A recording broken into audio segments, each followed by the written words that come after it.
मुंबई, जहाँ चमचमाती रोशनी है, भागती ट्रेनें हैं और समुद्र की गूंज सुनाई देती है।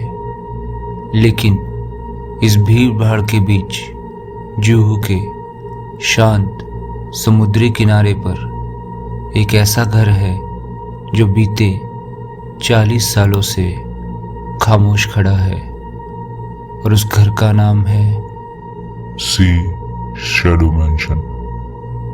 स्थानीय लोगों का कहना है दिन में ये बस एक पुराना मकान है, लेकिन रात को ये किसी और ही दुनिया का दरवाज़ा बन जाता है। नमस्कार दोस्तों, स्वागत है आपका आज की इस हॉन्टेड कहानी में। आज की कहानी है मुंबई के एक हॉन्टेड हाउस के बारे में। आज की इस कहानी को शुरू करने से पहले मैं आप सभी लोगों से रिक्वेस्ट करना चाहूँगा कि अगर आप भी इस चैनल पर नए हैं और अगर आपको हॉन्टेड कहानियाँ सुनना पसंद है तो हमारे इस चैनल को सब्सक्राइब करके बेल आइकन ज़रूर दबाएं, ताकि फ्यूचर में भी आने वाली हॉन्टेड कहानियों का आप आनंद ले पाएं। तो चलिए अब आज की इस कहानी को शुरू करते हैं। तो ये कहानी शुरू होती है आरव, एक नए वेब सीरीज मेकर से, जो मुंबई के हॉन्टेड लोकेशंस पर डॉक्यूमेंट्री बनाना चाहता था। इंटरनेट पर जब उसे सी शैडो मैंशन के बारे में पता चला तो वो अपनी टीम रिया और कबीर के साथ वहाँ शूट करने पहुंचा। रात के ठीक 11:45 पर उन्होंने रिकॉर्डिंग शुरू की।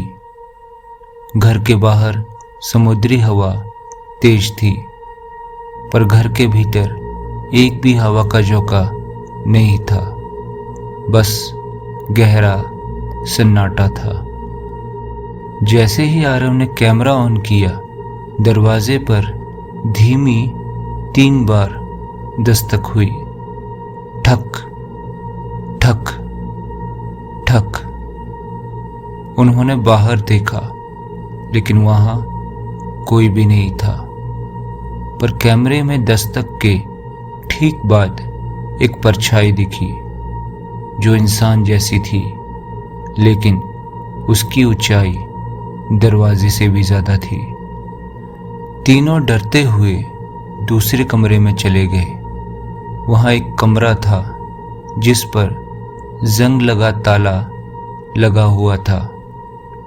कबीर ने ताला छूने के लिए हाथ बढ़ाया ही था कि कमरे के भीतर से हल्की रोने की आवाज़ सुनाई देने लगी। मुझे बाहर निकालो प्लीज। ताला अपने आप खड़खड़ करने लगा, जैसे कोई अंदर से उसे तोड़ने की कोशिश कर रहा हो।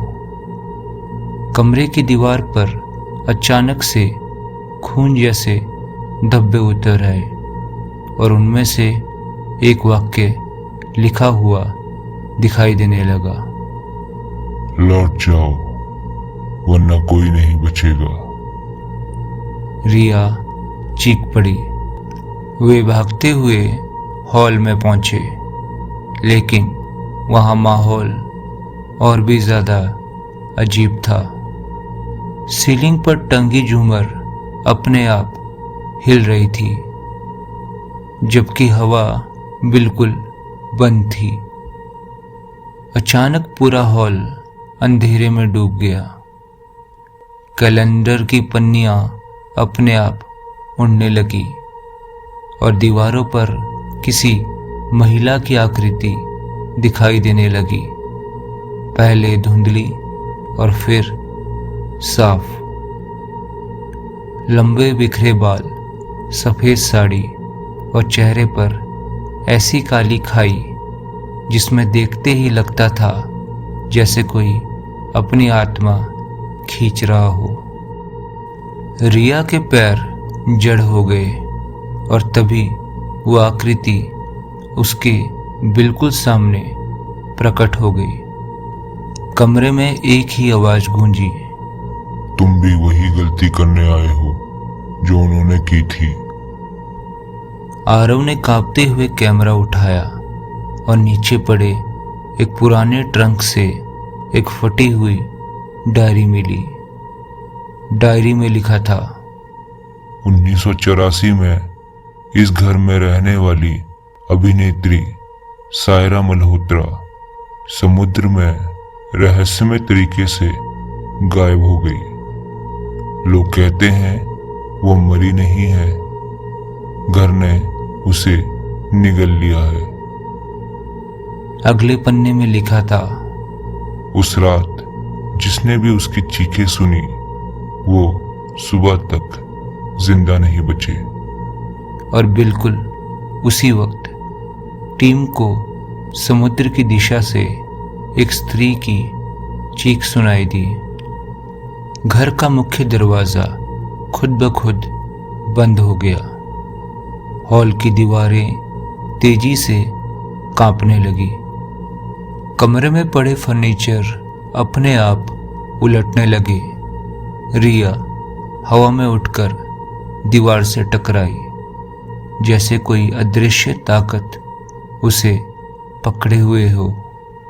कबीर उसे बचाने के लिए बढ़ा, लेकिन उसके सामने वही स्त्री का आकार खड़ा था।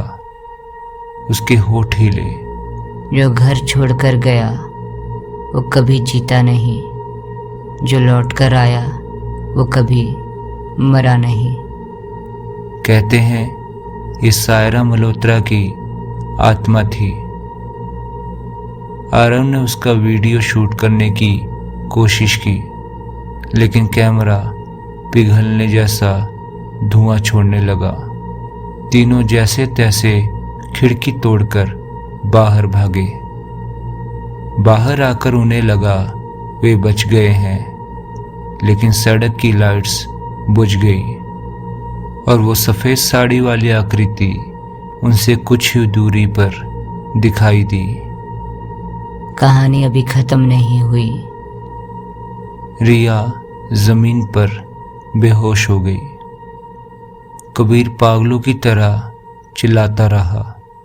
आरव बस भागता गया समुद्र की तरफ और फिर गायब हो गया।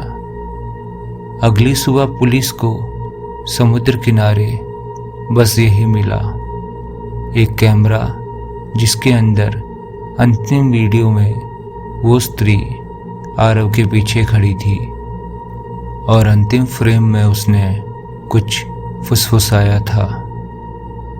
कोई भी इस घर की कहानी सुरक्षित लेकर नहीं जाता। सी शैडो मैंशन आज भी जुहू के किनारे खड़ा है। सरकार ने उसे सील कर रखा है, पर हर कुछ महीनों में वहां से चीखें सुनाई देने की रिपोर्ट आज भी आती रहती है। कुछ कहते हैं सायरा मल्होत्रा की आत्मा अब भी घर में भटकती है।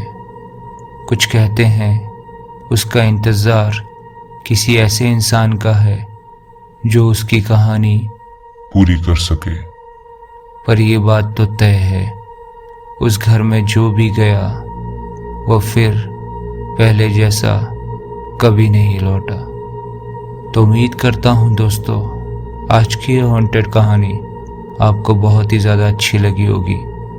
अगर आज की ये हॉन्टेड कहानी आपको अच्छी लगी है तो इस वीडियो को लाइक करके अपने उन दोस्तों के साथ ज़रूर शेयर करें जिन्हें हॉन्टेड कहानियाँ सुनना बहुत ही ज़्यादा पसंद है। तो तब तक के लिए मिलते हैं किसी और रात एक और नई और खौफनाक कहानी के साथ।